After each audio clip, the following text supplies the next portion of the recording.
பாதகம். இது நடக்கலைங்க. இப்போ நடக்கிறதுக்கு வாய்ப்பு இருக்குதுங்க. இன்னும் 3 மாதம் குருபலன் இருக்குங்க. அதுக்குள்ளேயே கல்யாணம் நடக்கிறதுக்கு வாய்ப்பு நிறைய இருக்குதுங்க. நீங்கள் அதை பயன்படுத்திங்க, முயற்சி பண்ணுங்கள். இப்படிலாம் நாங்கள் சொல்லுவோம். ஆனால் ஞானமில்லாத ஜோசியர் உறுதியாக சொல்லுவாங்க. ஞானமில்லாத ஜோசியர் என்ன பண்ணுவாங்கன்னா, சத்தியம், நிச்சயம், மனிதர்களே வாக்கு கொடுக்க மாட்டாங்க அவ்வளோ சீக்கிரமாக. பெரிய மனுஷன்னு சொல்லுவாங்க. எனக்கு தெரிஞ்ச சில பெரிய மனுஷன்னு சொல்கிறேன். காமராஜர் மற்றும் எம்ஜிஆர் போன்றவர்கள் ஒரு வேலை செஞ்சு தரேன்னு சொன்னால் அவங்க உறுதியான வார்த்தையை அவங்க சொல்ல மாட்டாங்க. பார்த்துக்கலாம் அப்படின்னு தான் சொல்லுவாங்க. அவங்க வாக்கு அவ்வளோ பலிதமாகுங்க. அவங்க வாக்கு சுத்தமானால் வாழ்க்கை சுத்தமாக, எண்ணம் சுத்தமானால் எல்லாம் சுத்தமாகும்னு சொல்லுவாங்க.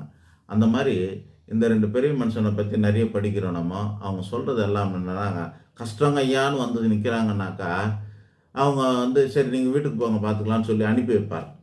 அனுப்பி வச்சதுக்கப்புறமா இவர் வீட்டுக்கு போகிறதுக்கு முன்னாடியே எம்ஜிஆர் அவருக்கு தேவையானதெல்லாம் செஞ்சு வச்சுருவாருன்னு நம்ம நிறைய யூடியூப்பை பார்க்குறோம்.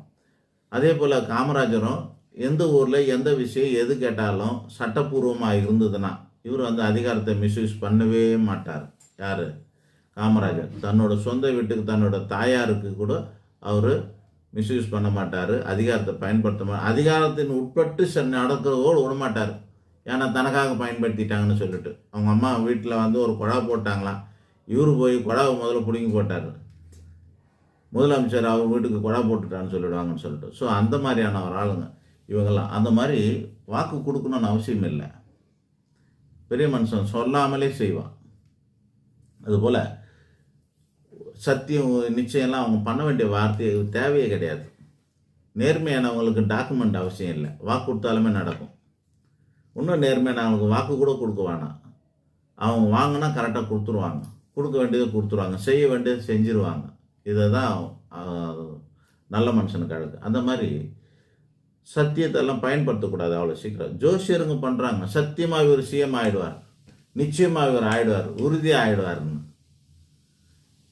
அதுக்கு பின்னாடி ஒரு ஆணவம் இருக்குது. கர்மா, ஆணவம், மாயின்னு சொல்லக்கூடிய மும்மலம். இதை அறியாதவன் ஞானியாக முடியாது.